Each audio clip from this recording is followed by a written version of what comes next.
Nous sommes aujourd'hui lundi, c'est déjà le 5 décembre 2016. Ravi de vous retrouver pour les informations de la mi-journée. Tout de suite, le sommaire. Nous sommes le 5 décembre, le monde célèbre les sols comme élément essentiel du système naturel et du bien-être humain. À suivre dans ce journal, la célébration au Bénin autour des sols et légumineuses.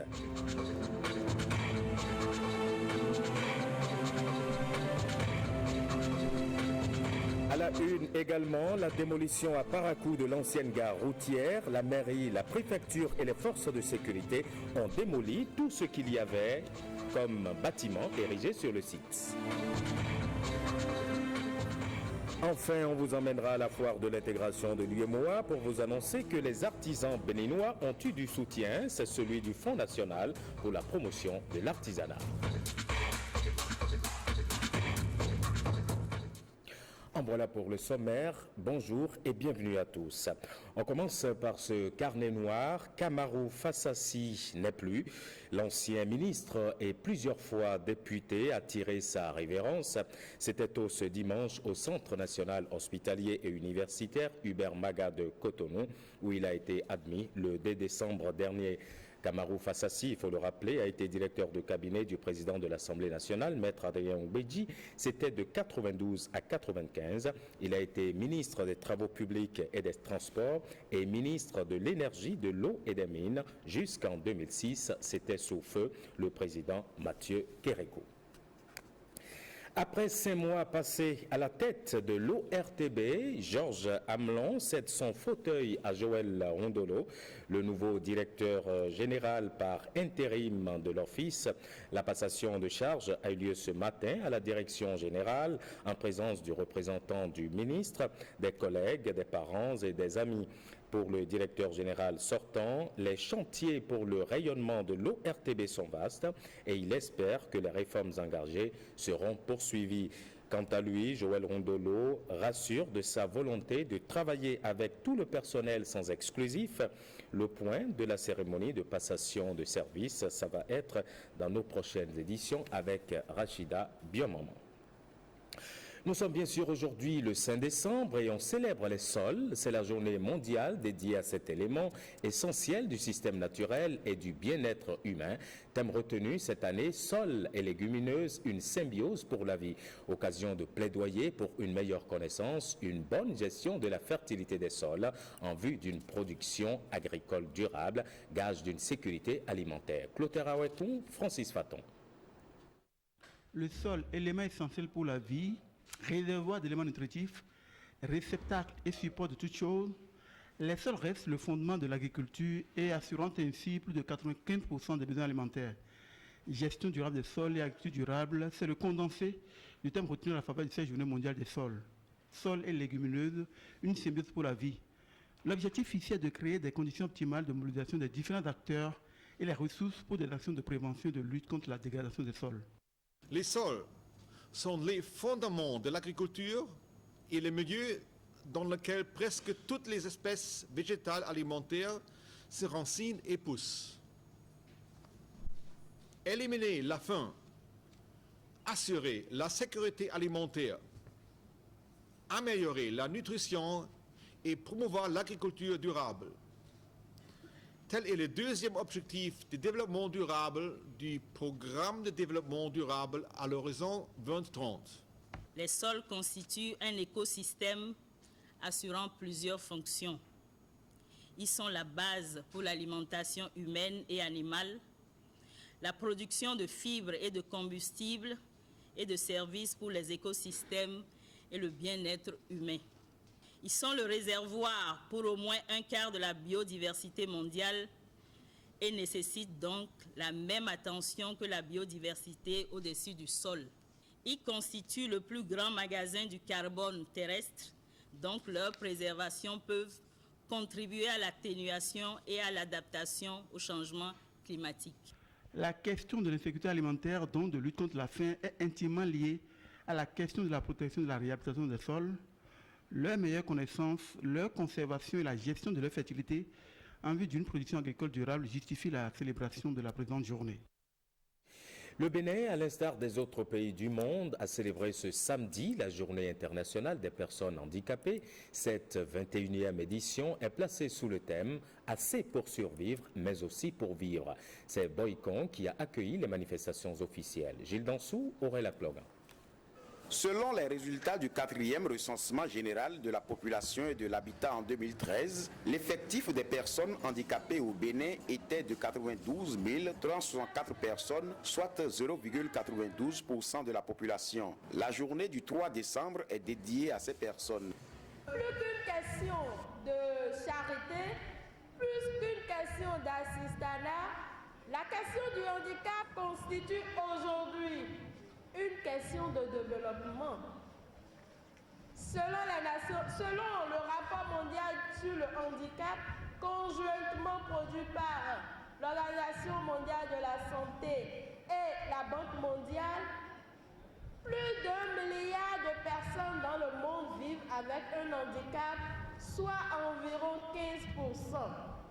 Dites-moi, peut-on réaliser un développement réel en mettant de côté plus d'1 milliard de personnes? Absolument non. C'est donc pourquoi nous appelons toutes les autorités ici présentes. Je voudrais dire, chacun d'entre vous, chères autorités, avait un rôle à jouer pour la promotion effective des droits des personnes handicapées. Assez pour survivre, mais aussi pour vivre. C'est le thème retenu cette année. Le ministre en charge des Affaires sociales revient sur l'intérêt de cette journée. La journée des personnes handicapées vise à faire mieux comprendre les problèmes liés au handicap et les potentialités inhérentes à cette couche sociale. Elle veut aussi attirer l'attention sur ce que peut apporter de positif l'intégration des personnes handicapées dans les aspects de la vie sociale en leur garantissant un cadre de vie adéquat capable de favoriser leur plein épanouissement. La célébration de ce jour offre sans nul doute la possibilité de faire comprendre et faire prendre conscience aux structures gouvernementales et non gouvernementales de la problématique de l'insertion des personnes handicapées dans la vie active, de réfléchir à des mesures incitatives et innovantes pour une meilleure application des normes internationales et nationales relatives aux personnes handicapées. Toute action qui vise une meilleure intégration de ces personnes. Les cadres béninois formés à Cuba rendent hommage à Fidel Castro. Ils ont initié une messe pour le repos de l'âme du disparu, messe qui a été célébrée à l'église Notre-Dame de Cotonou. Reportage. L'ombre de Fidel Castro plane sur la paroisse Notre-Dame en cette matinée du dimanche. La messe initiée en mémoire du révolutionnaire cubain réunit cadres et étudiants béninois formés à Cuba avec en mémoire de bons souvenirs. Il n'y a pas du tout la discrimination dans ce pays. Il n'y a pas le racisme. Nous nous sommes retrouvés chez nous, dans notre famille, dans notre pays. Nous avions eu tout. Nous sommes revenus comme de hauts cadres aujourd'hui, grâce à Cuba. En signe de reconnaissance, cette célébration eucharistique pour le repos éternel de l'âme de Fidel Castro. La messe que nous venons de célébrer aujourd'hui, c'est justement pour accompagner son esprit afin qu'il puisse trouver grâce auprès du Père. Accéder au royaume des cieux et ces bons mots qui accompagnent Fidel Castro. Fidel Castro est important. Fidel Castro est un ami de l'Afrique, un ami du peuple béninois, un ami historique. En réalité, ce qu'il cherche, c'est le bien de l'homme, comme Dieu lui aussi en a soif, à travers son Église.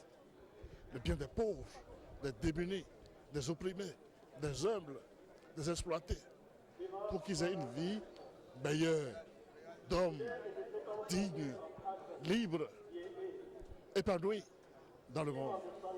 Et c'est cette soif-là qu'il habitait. Il a réalisé dans son peuple autant qu'il pouvait. Fidel Castro part, mais son œuvre au profit du Bénin sera pérennisée. Pour nous, c'est un grand honneur et vous pouvez être convaincu que Cuba va continuer d'être à côté du peuple frère des Béninois avec toute l'assistance, avec tout l'appui, tant matériel que spirituel, qu'on peut partager avec vous. Cette levée spontanée pour le repos de l'âme de Fidel Castro a été bénie par le Père célébrant. Et puis l'ONG Hospitalité et Développement est allée au chevet des sinistrés de Toria-Vamey. C'était ce dimanche. C'est à travers un don de vivres. L'objectif est d'apporter un soutien matériel à ces populations, en particulier aux orphelins de cette localité. Les détails avec Daniel Ada et Cécile Ondé. Nous œuvrons pour l'accompagnement des entreprises artisanales dans leur formalisation, pour la labellisation des produits artisanaux, pour la valorisation des chaînes de valeur et pour des appuis à toute initiative de créativité artisanale. À travers cette rencontre régionale, nous exposons d'abord en tant qu'institution pour nous présenter, faire connaître au public béninois notre mission, et nous avons dans le même cadre appuyé les artisans béninois, les meilleurs qui ont été identifiés par l'entremise des représentants de leurs fêtières pour exposer la diversité artisanale de notre pays. J'ai connu le fonds il y a quelques années, quelques mois, et ça m'a permis de participer au Flocorial de Bersic, au CIAO, et de faire participer quelques artisans sous ma tutelle à Miva. Et cette fois-ci, nous sommes à la fois de l'UMOA au stade de l'artisanat. Mais c'est une connaissance qui m'a donné une croissance rapide. D'abord, quand on parle d'exposition de foire, il ne faut pas que les artisans pensent que c'est la fin de l'exposition, c'est des moyens à la poche. C'est le lieu de rencontre, de donner, du recevoir. Vous rencontrez d'autres artisans qui sont dans le même secteur que vous. Vous arrivez à regarder ce qu'ils font de meilleur plus que vous et ce qu'ils font de mal que vous. Le monde étant un monde de croissance démographique très forte, ça vous permet de parfaire vos produits et d'aller sur le marché international. Vous venez plutôt de suivre l'accompagnement des artisans à la foire de l'intégration de l'UMOA qui se tient au Bénin. Et vous avez écouté respectivement le directeur général du fonds ainsi que le représentant des bénéficiaires. Ils étaient au micro de Awa Sherif et de Edmond Ngbo. Je reviens maintenant à cette actualité sur Toria-Vamey avec l'ONG Hospitalité et Développement qui est allé au chevet des sinistrés. C'était ce dimanche à travers un don de vivres. L'objectif, disais-je, est d'apporter un soutien matériel à ces populations et surtout aux orphelins de la localité. Daniel Ada, Cécile Ondé. Toria-Vamey continue de recevoir des dons. Cette délégation de l'ONG Hospitalité et Développement est venue ici les mains chargées de vivres. Des sacs de riz et des bidons d'huile pour soulager ces populations frappées par un drame le 8 septembre dernier. C'est la fin de l'année et c'est une bonne occasion pour permettre à la population d'Avamey de célébrer la fête en beauté. C'est juste ce petit mot et ce petit geste qui est si bien modeste qu'on vous prie d'accepter. En tant que Béninois, on est à la fois content du geste qu'ils ont fait, mais aussi meurtri par ce qui s'est passé dans votre région. Ça prouve que nous, en tant que politiques, nous devons vous accompagner pour qu'un tel drame ne puisse plus se reproduire dans votre arrondissement, mais aussi à l'intérieur de notre pays. Le don évalué à près de 5 millions de francs CFA sera réparti dans 500 ménages. Les bénéficiaires s'impatientent.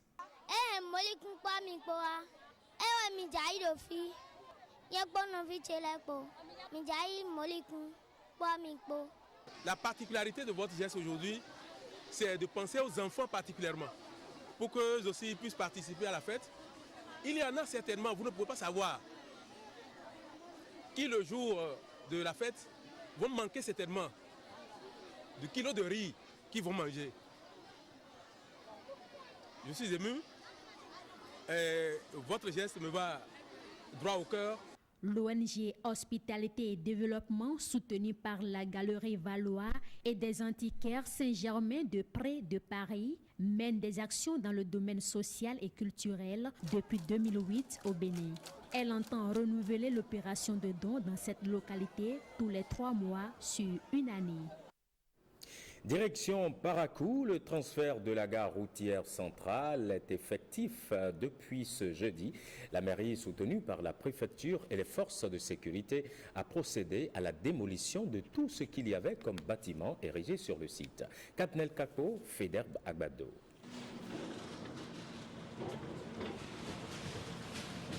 « 9h11 ce 1er décembre 2016. Les dortoirs de la gare centrale de Parakou reçoivent les premiers coups d'engin lourds. Le bureau de l'UNACOB, le magasin et les latrines sont démolis. Aucun bâtiment n'échappe à la détermination des autorités administratives d'assainir la ville. Cette décision du maire Charles Tokor de délocaliser la gare routière centrale de Parakou est, qu'on le veuille ou non, une décision salutaire. Il y a 10-20 ans, la ville de Parakou ne présente pas la physionomie que nous voyons aujourd'hui. Elle s'est agrandie, elle s'est modernisée et pour en arriver là, il a fallu un certain nombre de mesures et un certain nombre de sacrifices. Donc aujourd'hui, la ville de Parakou, c'est quand même la métropole du Nord. Et nous évoluons avec le temps et il y a un certain nombre de commodités qui s'imposent aujourd'hui pour que la ville de Parakou puisse véritablement jouer ce rôle-là de métropole du Nord. L'épilogue de cette opération est le fruit d'un long processus de négociation avec les responsables des conducteurs de véhicules de transport. Cette zone à la fois administrative et commerciale sera réhabilitée. Le site ainsi dégagé, il y a un projet communal qui va s'installer à l'intérieur parce qu'il ne faut pas oublier que ici c'est une zone purement administrative et commerciale aussi. Donc le conseil communal a déjà élaboré un projet qui va réhabiliter cet espace. Les populations sorties nombreuses pour assister au déguerpissement attendent impatiemment la concrétisation du projet de transformation de cet espace en un centre commercial. Restons à Parakou pour évoquer le lancement de la campagne de sensibilisation sur les effets néfastes de la divagation des bêtes dans les départements du Nord Bénin ainsi que de la phase 1 du recyclage des conducteurs de transport en commun des voyageurs. C'est une initiative du Centre national de sécurité routière qui vise à réduire les cas d'accidents enregistrés dans les départements du Borgou et de la Liborie. C'était en présence du maire de Parakou et du préfet du Borgou. Le compte-rendu est signé Théodore Gandiako et Dorcas Tito. La divagation des bêtes dans le nord du Bénin et principalement dans la ville de Parakou pose un véritable problème de sécurité routière. C'est ce qui justifie cette séance de sensibilisation sur les effets néfastes du phénomène. La problématique de divagation des bêtes, au nombre des statistiques, fait partie des principales causes. Et là où le bas blesse, c'est que nous observons que dans les statistiques, très peu prennent en compte nos enfants, nos parents, nos élèves qui sont fauchés. Cette situation ne peut plus être tolérée et les actions diligentées par la mairie ces dernières semaines visent à traduire la ferme volonté des pouvoirs publics à lutter contre ce phénomène dans la mesure où, en cas d'accident, les propriétaires des animaux domestiques qui sont juridiquement responsables des dommages causés aux tiers restent inconnus. Toujours au chapitre de la sécurité routière, le CNSR initie une formation au profit des conducteurs d'autocars et de bus. En effet, les nombreux cas d'accidents occasionnés au sein de cette catégorie de véhicules préoccupent. Nul n'ignore en effet que ce type particulier de véhicule ne cesse d'occasionner des accidents qui créent la désolation au sein des familles et de la population. La cause la plus dominante est l'excès de vitesse, notamment à la traversée des agglomérations. Il importe donc que les formateurs insistent sur cet aspect de la conduite des autocars et les précautions à observer à la traversée des agglomérations urbaines et rurales. Cette double campagne de sensibilisation qui va s'étendre à Djougou et Kandi va contribuer à coup sûr à la réduction des cas d'accidents dans le nord Bénin. C'est le site d'Ifanyi qui a accueilli cette année la 26e convention de l'Église évangélique de la Compassion du Christ. L'événement couplé au réveil spirituel de la communauté a été une occasion pour les fidèles de prier et surtout de louer Dieu. Guillaume Avienou et Nokadandé. Chants, danses et prières, c'est dans cette ambiance que les fidèles de l'Église évangélique de la Compassion du Christ ont vécu cette année leur convention annuelle. L'événement est couplé de réveil spirituel. Pour la cause, ils sont venus des différentes villes du pays pour se ressourcer sur ce site situé dans la commune d'Ifanyi. Cette 26e convention appelle tout le monde à la repentance, appelle tout le monde à un retournement de vie et se retourner vers Dieu qui peut tout arranger, tout aménager pour que nous puissions vivre le plus paisiblement possible et le plus longtemps possible. Il nous dit dans Ésaïe 1, 18 à 20, il nous demande tous de revenir à lui pour pouvoir manger les meilleurs produits de la terre. En toile de fond de la présente célébration, un thème, favoriser le renouvellement des temps. Un thème qui invite les membres de l'Église évangélique de la Compassion du Christ à une conversion totale dans la prière et dans le partage.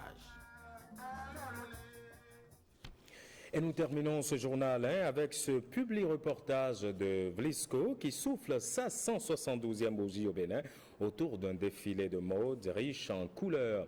À l'occasion, plusieurs stylistes du Bénin et de la sous-région ont présenté en live de splendides tenues créées avec des classiques et des nouveautés de Vlisco. Marie-Louise Perrin, Ramatou Lawani.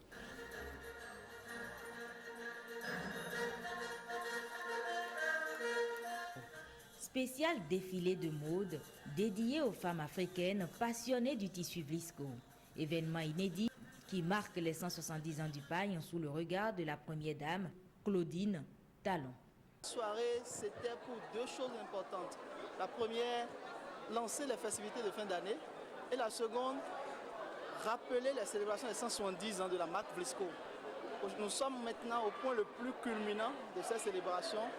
Et tout doucement, nous allons rentrer dans la nouvelle année avec le reste des activités. La mode va avec le Bénin et avec l'ensemble des autres pays de l'Afrique de l'Ouest. Nous sommes des gens qui aiment nous habiller bien. Et il va de soi que Vlisco y trouve sa place. Parade des stylistes venus du Bénin et de la sous-région, toute une palette de modèles qui suscite l'admiration du public. 170 ans, ça c'est le temps de nos grands-parents. Ils ont essayé de visiter tous ces anciens dessins que Vlisco avait eu à faire sortir. On a essayé de revisiter tous ces dessins-là, dans lesquels on a eu à faire toutes ces robes de mariage que vous avez vues, des robes de cocktail, de soirée et tout. Vous avez eu le temps d'apprécier. Avec toutes ces couleurs, il y avait du beau et du glamour. Et je n'ai pas regretté d'avoir été de la partie. C'était très beau. On a vu de belles choses, de beaux modèles, de beaux mannequins. Et puis l'ambiance était bonne tout simplement. C'est bon de revivre un peu l'histoire de Vlisco depuis 1846. On est au Bénin, mais on nous a fait parcourir un peu le monde et voilà. On est toutes contentes d'avoir été invitées. Je suis très heureuse de voir un tel événement parce que souvent on n'a pas grand-chose au Bénin, mais avec Vlisco il y a toujours une surprise.